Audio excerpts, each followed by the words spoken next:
تو ایک دو دفعہ FBR نے ٹیک اپ کیا تھا اسلامی نظریاتی کاؤنسل سے کہ یہ ہوٹلز کو سپلائی کر دی جائیں یا ڈپلومیٹس کو, لیکن پھر اس کی پرمیشن نہیں ملی ہے. تو ہمارے پاس چونکہ کسٹم ایکٹ میں پھر یہی ہے کہ جو ایسی چیزیں ہیں جو معاشرے کے لیے نقصان دہ ہیں تو ان کی ڈسٹرکشن ہوتی ہے, جو کہ ہم پھر کسٹمز ڈے والے دن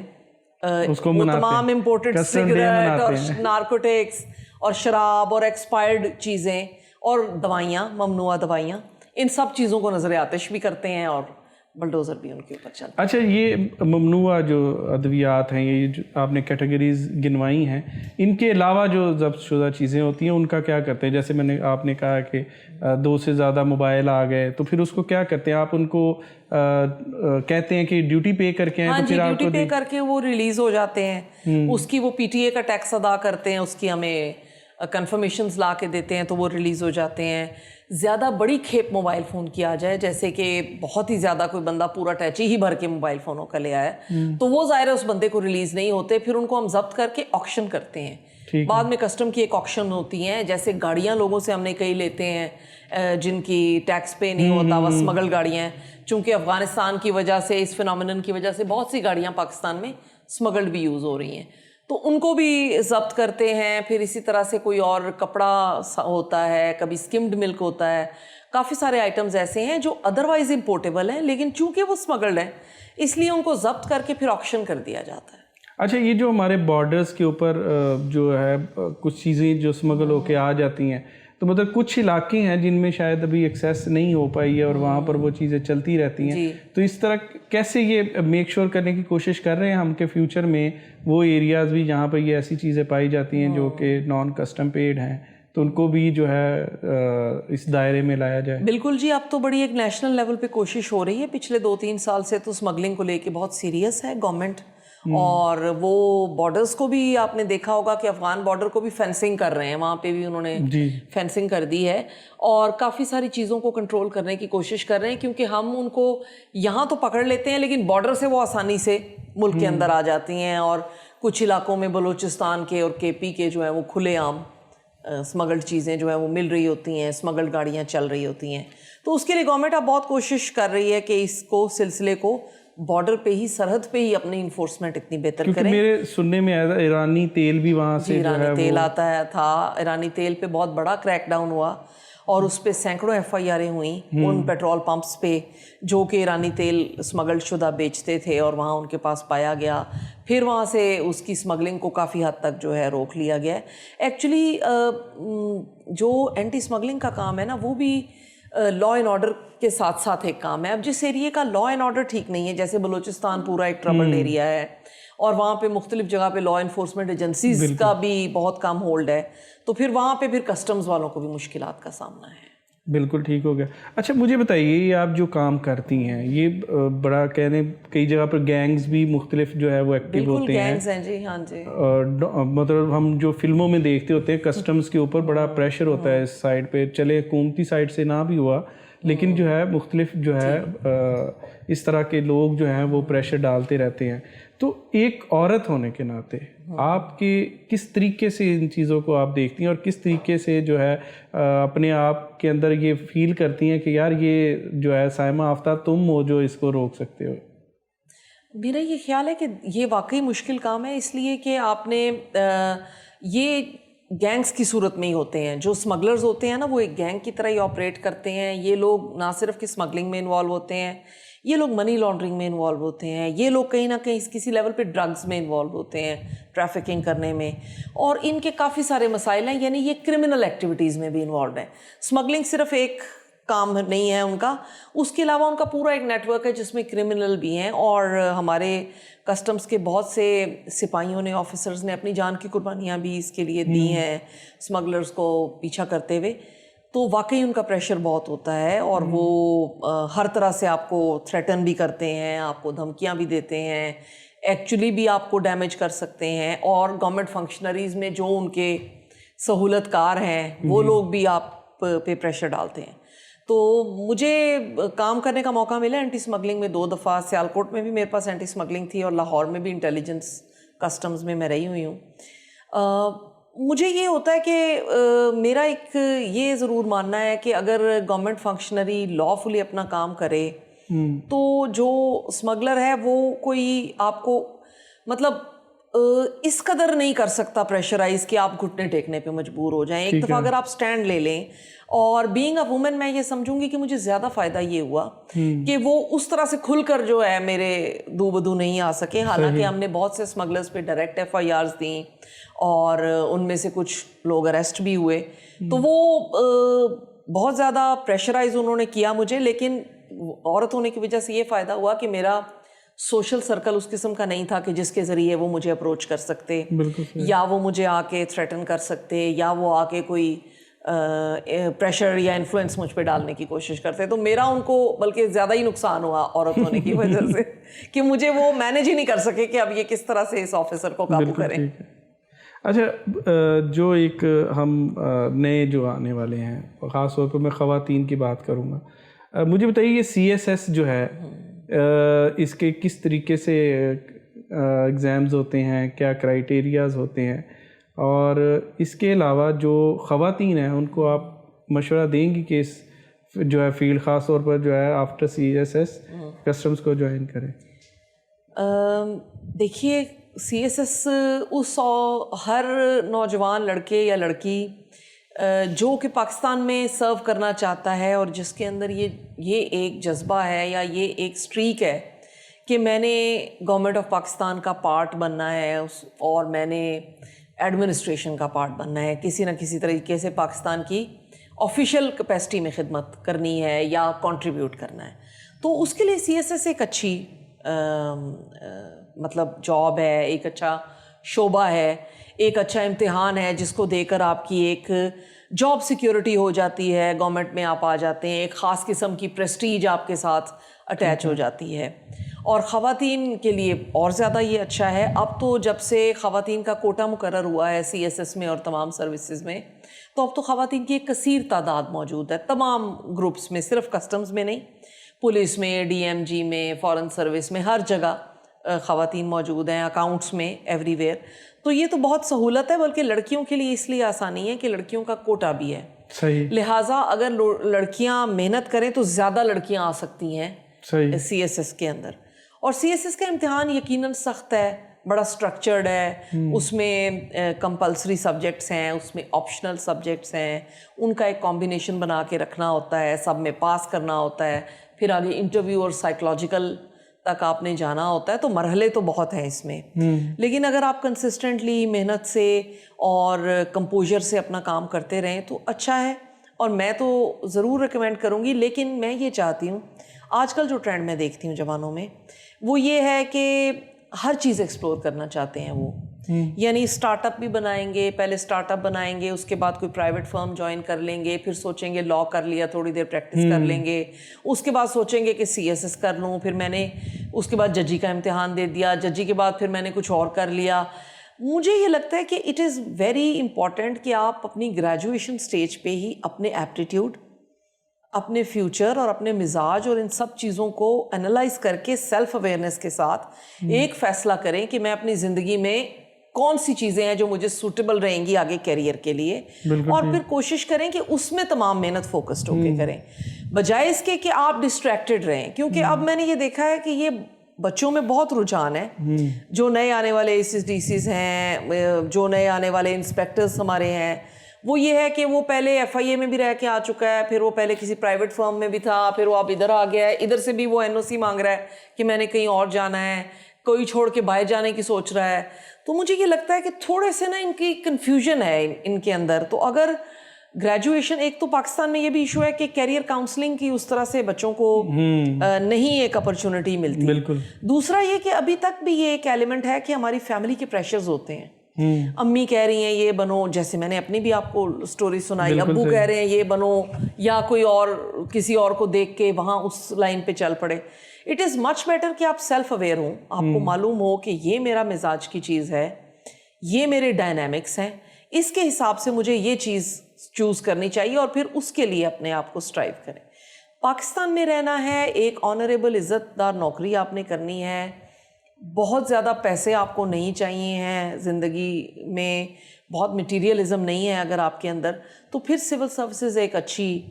اپرچونٹی ہے, آپ اس میں رہیں اور اس میں تھرائیو کریں. ایک خاص لگے بندے نظام کے تحت آپ کنٹریبیوٹ بھی کرتے ہیں کنٹری کی ڈیولپمنٹ میں, کنٹری کے افیئرز میں, اور آپ کی ایک پریسٹیجیس تھوڑی سی جاب بھی ہوتی ہے. اچھا مجھے بتائیے, یہ CSS کا جو ایگزام بندہ کہہ لے کہ پاس کر لیتا ہے, پھر اس کے بعد ایک ہم نے دیکھا ہوتا ہے آج کل سوشل میڈیا پہ بھی آتے ہیں مختلف موک ایگزامس جو ہے وہ پریکٹس کروا رہے ہوتے ہیں, تو جو انٹرویو ہے اس کو کلیئر کرنے کا کیا طریقہ ہے, کوئی آپ گائیڈ کرنا چاہیں کوئی؟ میں نے اب تو خیر بڑی اسپیسیفک اکیڈمیز کھل گئی ہیں جو پاسٹ کویسچنز پریپیئر کرواتی ہیں, موک پینل بنتے ہیں بالکل کے لیے, موک سائیکولوجیکل پینل بنتے ہیں سائیکولوجیکل کے لیے. اب تو بڑی سہولیات موجود ہیں کہ اس طرح سے پوری ڈرل ہی کرا دی جاتی ہے, بچوں کو پہلے سے ہی تیاری کرا دی جاتی ہے. میرا یہ خیال ہے کہ انٹرویو جو ہے نا وہ آپ کے نالج کا امتحان اتنا زیادہ نہیں ہوتا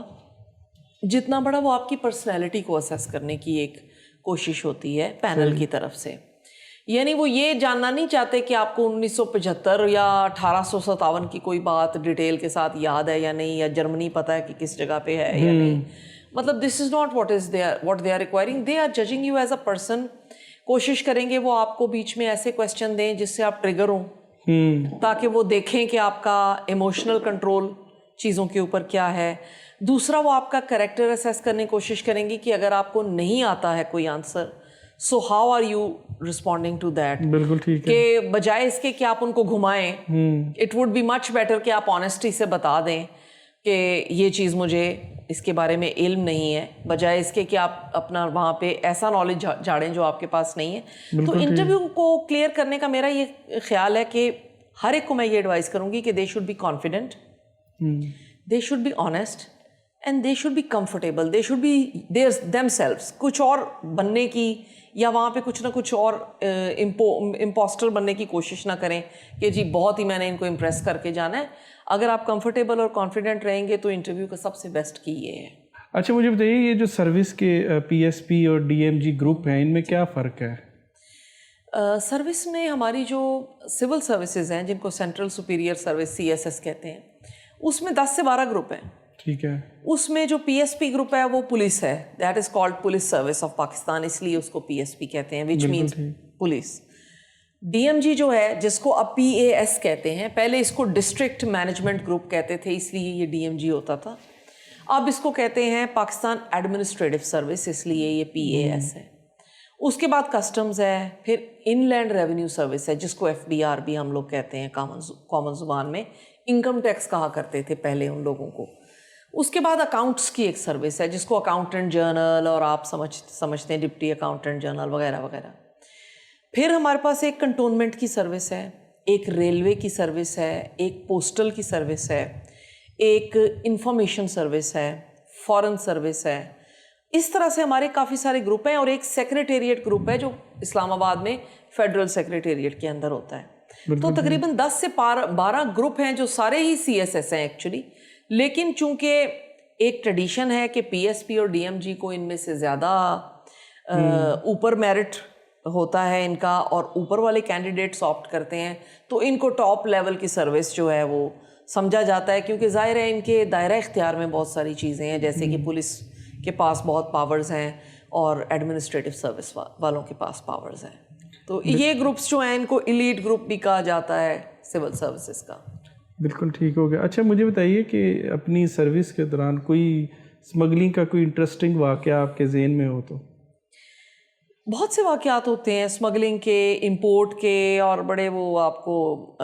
یاد بھی رہ جاتے ہیں. پہلے میں 1-2 امپورٹ کا ایک آدھ سنا دیتی ہوں کہ پہلی دفعہ میں DC تھی اور واگا سے آپ سمجھیں تجارت شروع ہوئی, واگا بارڈر سے انڈیا سے, اور پہلی دفعہ وہاں سے لائیو بکرے آنے تھے, اور اس کے لیے ایک ریکوائرمنٹ ہے کہ کوارنٹین ڈپارٹمنٹ جو ہے وہ آئے گا, اور وہ ظاہر ہے ان بکروں کو اپنی کسٹڈی میں رکھتے ہیں, پھر وہ ان کے سیمپلز لیتے ہیں, ان کو آبزرو کرتے ہیں کہ کیونکہ کوئی بھی اینیمل یا پلانٹ اگر کسی اور کنٹری سے آتا ہے تو یہ پوری دنیا میں اصول ہے کہ وہ اس کو ٹیسٹ کرتے ہیں کہ یہ کوئی ایسا وائرس لے کر ہمارے کنٹری میں انٹر نہ ہو کہ جو کل کو ہمارے اینیملز یا پلانٹس کو نقصان پہنچائے. تو وہ عجیب و غریب اس وقت کوئی ماڈیلٹیز بھی طے نہیں تھی, سمجھ نہیں آ رہا تھا کہاں سے ٹریڈ کرنی ہے, کیا ہونا ہے. وہ واگا بارڈر کے اوپر پتہ چل, پھر اینڈ پہ یہ طے ہوا کہ انڈین ٹرک ادھر سے آ کے لگے گا اور ادھر سے پاکستانی ٹرک لگے گا, اور پھر وہ بکرے جو ہیں ٹرک ٹو ٹرک جو ہے موو کریں گے. تو وہ کافی مطلب یادگار سین تھا کہ وہ واگا بارڈر والی جہاں پریڈ ہو رہی ہے اس کے اوپر 2 ٹرک کھڑے ہیں اور بکرے ایک سے دوسرے میں جو ہے وہ جا رہے ہیں, ٹرانسفر ہو رہے ہیں. اسی طرح جب میں سیالکوٹ میں تھی تو ایک پورا جہاز بھر کے آیا گائے اور بیلوں کا. اچھا. وہ لائے تھے ہالینڈ سے, اور وہ کوئی فارم ہاؤس ہے پاکستان میں, فارمز بنے ہوئے ہیں بڑے بڑے اس کے لائف سٹاک کے, اس کے لیے وہ پورے جہاز میں سے وہ بھی بڑا ایک سین تھا کہ بڑے بڑے کنٹینرز میں وہ گائے بھینسیں اور پورے فل فلیج وہ مطلب فلائٹ تھی. It was a flight full of 250-300 گائے اور بیل اور اللہ جانے کیا کیا, ان کے ساتھ تھوڑے کاوز بھی تھے چھوٹے چھوٹے, اور وہ ایک بڑا تھا. اسمگلنگ میں ہمیشہ تھرلنگ ہوتی ہے کیونکہ اسمگلنگ میں کئی دفعہ آپ کو روڈ پہ چیز بھی کرنا پڑتا ہے اسمگلرز کو, اور فائرنگ کا خطرہ ہوتا ہے, اور اس طرح سے آپ کر رہے ہوتے ہیں چیزیں. تو ہمیں ایک بڑا ہمارا آپریشن ہوا تھا جب میں ڈائریکٹر انٹیلیجنس لاہور میں تھی, تو وہ 2 اسمگلرز زیادہ بڑے ہیں, مشہور ہیں کہ ان کے سامان آ رہا ہے اور چیزیں آ رہی ہیں. تو وہ ہم جگہ جگہ پہ کھڑے ہوئے اس انفارمیشن کے مطابق, تو ایک کے بعد ایک ٹرک پکڑا جا رہا ہے اور ان سے وہ ساری چیزیں برآمد ہو رہی ہیں. اور اس کے بعد جو ہے وہ تقریباً at the end of the day کوئی 20-21 کنٹینر بن گئے, اور وہ کافی بڑا کیس ہو گیا. پھر ان کو بڑے لیول کا مطلب کیچ ہوا. پھر ہم نے ایک دفعہ شالمی میں انفارمیشن پہ ریڈ کیا, وہاں سے ہمیں پتھر پڑے اور فائرنگ ہوئی, اور ظاہر ہے پھر اسمگلرز ریزسٹنس بھی دیتے ہیں آپ کو. تو لیکن یہ ہے کہ پھر وہاں سے ہم اپنی جو انفارمیشن والی چیزیں تھیں وہ لے آئے نکال کے. اسی طرح چھالیا کہیں سے مل گئی ہے, کہیں سے سگریٹ کا بہت بڑا گودام مل جاتا ہے. تو وہ ایکسائٹنگ ہوتا ہے, پہلے انفارمیشن ملنا, پھر اس کے اوپر آپ نے ورک آؤٹ کرنا. کئی گاڑیاں ایسی ہوتی ہیں جو ہم نے چیز کیں, پکڑیں, بعد میں ان کے لیے بہت انفلوئنشلس کے فون آتے ہیں کہ جی یہ گاڑیاں چھوڑ دیں اور اس طرح سے کریں. پھر ایئرپورٹ پہ کئی دفعہ بہت زیادہ بڑی تعداد میں کوئی نہ کوئی چیز, کوئی مسافر لے کے آ گیا, کسی نے ٹیچی بھر کے میک اپ کا سامان کوئی اٹھا لایا ہے, کوئی گائے بھینسوں کو لگانے والے انجیکشن لے آیا جو کہ سپریم کورٹ نے منع کیے ہوئے ہیں نا, وہ جن سے ان کی ملک کی ییلڈ ہوتی ہے, وہ تو اصولی طور پہ پاکستان میں یس وہ لوگ اسمگل کرنے کی کوشش کرتے ہیں. اس طرح سے بہت سے فینومیننز ہوتے ہیں. اچھا مجھے بتائیے, ہم انڈین فلمیں دیکھتے ہیں, اس کے اندر بہت زیادہ یہ ہم نے ابھی دیکھا کہ کچھ وہ درختوں کی بھی وہ جو ہے کر رہے ہوتے ہیں اسمگلنگ, اور اس طرح کی مختلف چیزیں ہوتی ہیں, ٹھیک ہے, اور وہ بڑے دندناتے پھر رہے ہیں, نئے سے نئے طریقے ڈھونڈتے ہیں, نئی سے نئی جگہ تلاش کرتے ہیں. تو یہ آپ کو کوئی انسائڈر انفارمیشن آتی ہے, کوئی جو ہے وسل بلوئنگ ہوتی ہے, یا پھر اپنا کوئی تجربہ, یا اتنے اپنے آپ کو آپ کوئی ایکسرسائزز ایسی کرتے ہیں جس سے مینٹلی آپ اتنے شارپ ہوتے ہیں کہ یار آپ یہ چیز جو ہے وہ وہاں سے نئی جو نیا طریقہ وہ ایجاد کر رہے ہیں وہ اس کو پہلے سے فورسی کر کے پکڑ سکیں؟ اصل میں اس میں 3-4 قسم کی اسٹریٹجیز اب ہوتی ہیں, ورلڈ وائڈ بھی ہو رہی ہیں, ہمارے یہاں بھی کافی ساری امپلیمنٹ ہو گئی ہیں, کچھ رہ گئی ہیں. سب سے پہلے تو ایئرپورٹس پہ بھی اور اب کچھ سی پورٹس پہ بھی اسکینرز لگائے ہوئے ہیں. ٹھیک ہے. اس اسکینر میں ہی سسپیشیس گڈس جو ہیں وہ اس کی پکچر سے کچھ نہ کچھ حد تک کلیئر ہو جاتا ہے کہ جی اس بیگ کے اندر, اس پیکٹ کے اندر یا اس کنسائنمنٹ کے اندر کوئی چیز ڈوبیس ہے, کہ جس کو پھر آپ اس چیز کو کھولتے ہیں اور اس میں سے کچھ نہ کچھ برآمد ہو جاتا ہے. ہم نے اسی سلسلے میں بلکہ ایک اور واقعہ یاد آیا کہ سیالکوٹ ایئرپورٹ پہ یہی ہوا کہ جو بیگیج اسکینر ہے اس میں سے تو موبائل فونز مل جاتے تھے. 1-2 کیس ایسے پکڑے گئے جس میں مسافروں نے ٹیپوں سے اپنے آپ کو موبائل باندھے ہوئے تھے اپنی باڈی کے ساتھ. ہم نے پھر وہاں مین اسکینر دوبارہ لگایا, کیونکہ ایگزٹ پہ نارملی اسکینر نہیں ہوتا. آپ نے دیکھا ہے ایئرپورٹ آپ انٹر ہو جائیں, باہر نکلتے ہوئے کوئی اسکینر نہیں ہوتا. وہ جب ہم نے نکالا تو کئی بندوں کے ہم نے پنڈلیوں کے ساتھ سے فون کھولے, کئیوں نے ادھر سے باندھے ہوئے ہیں. تو وہ نئے نئے طریقے لوگ اپناتے ہیں. اور فرسٹ ڈگری تو یہ ہے کہ مشین کی مدد لیں یا آٹومیشن کی مدد لیں.